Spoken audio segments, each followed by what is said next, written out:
এই ভিডিওটি করা আমার দুদিন আগে ভিডিও করে রেখেছি, কিন্তু সময়ই পাচ্ছি না যে ভিডিওটা আপনাদের সাথে শেয়ার করব। তো গত 15 তারিখের তোলা ভিডিওটি, আর আজকে হচ্ছে 17 তারিখ। তো আজকেই একটু সময় বের করে ভিডিওটি আপনাদেরকে দেখালাম। তো আপনারা আগের দিন দেখেছেন যে আমি কিছু বাজার টাজার করছি, কেনাকাটা করছি। সেটার কারণ হচ্ছে আমার শাশুড়ি মা যাচ্ছে ওনার বড় মেয়ের বাড়িতে। অনেক দিন হয় আমার শাশুড়ি মা কোথাও যায় না, কিন্তু কয়েকদিন থেকে বায়না ধরেছে উনি একটু যাবে ঘুরতে, তাই যাচ্ছে। কিন্তু মনটা যাব কি যাব না, যাব কি, মানে টিকিট করার আগে খুব যাবে যাবে যাবে যাবে বলছিল। যে টিকিটটা হয়ে গেছিল তখন মনটা দুমনা হয়ে আছে যে এদেরকে ছেড়ে যাব, আবার মনটাও খারাপ লাগছে, আবার মেয়ের জন্যও টানছে যে যাব। তো বললাম তো যাও, দেখে আসো কদিন, যখন ভালো লাগবে না ফোন করে দেবে, আমরা কেউ গিয়ে নিয়ে আসবো। তো চললাম আমরা স্টেশনের উদ্দেশ্যে, আর এদিকে চলেও আসলাম স্টেশনে, কারণ আমাদের বাড়ি থেকে স্টেশন খুব একটা দূরে না, এই 15 মিনিটের ধরেন।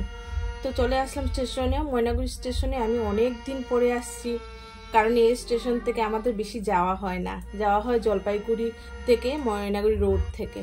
তো যাই হোক, আমার শাশুড়ি সিঁড়ি দেখে ভয় পেয়ে গেছে, বলছে না বৌমা আমি এদিক দিয়ে উঠবো না, আমাকে স্লিপার দিয়ে নিয়ে যাও, নাহলে আমি যেতে পারবো না।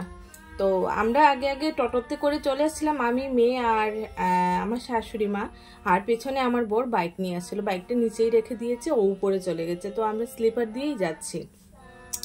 এবার যাচ্ছে, বলছে আমার এই সিঁড়ি দিয়ে উঠতে আমার পাটা ভেঙে যাবে, হ্যাঁ আমি এত উঁচুতে উঠতে পারবো না, আমি এদিকে আস্তে আস্তে যাই, এই বলে হাসাহাসি করছিল। আর আমাকে না হাতটা চেপে ধরে রেখেছিল, যে আমি তোমাকে চেপে ধরে রাখি, তাহলে আমি একটু সাহস পাবো। কষ্ট মষ্ট করে উনি স্টেশনে আসলো। সে তো ঘেমে একাকার, কারণ ওই দিন প্রচন্ড গরম। এই কদিন থেকেই যাচ্ছে, বৃষ্টি তো হচ্ছেই না, হচ্ছে একটু আর একটু বৃষ্টি হচ্ছে, সেরকম বৃষ্টি হচ্ছে না।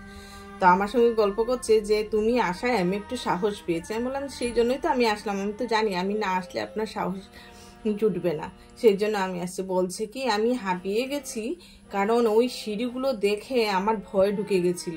তাও তো একদিকে এই প্ল্যাটফর্ম থেকে ওই প্ল্যাটফর্মে আসতে সিঁড়িটা ওনাকে উঠতেই হলো, সে আমি ধরে ধরে আস্তে আস্তে একটু জিরিয়ে তারপরে ওনাকে উঠিয়ে নিয়ে আসলাম। আসার পরে তো হাঁপিয়ে গেছে।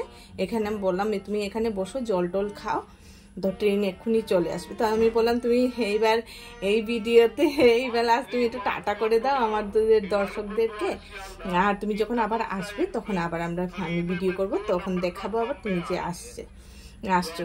তো এদিকে ট্রেনের এখনো পাত্তা নেই, তবে অ্যানাউন্স করে দিচ্ছে যে ট্রেনটা চলে আসবে। মালগাড়িটা এসে বসে আছে, আমরা 2 নম্বর প্ল্যাটফর্মে আছি, অপোজিটেরটা 1 নম্বর প্ল্যাটফর্ম।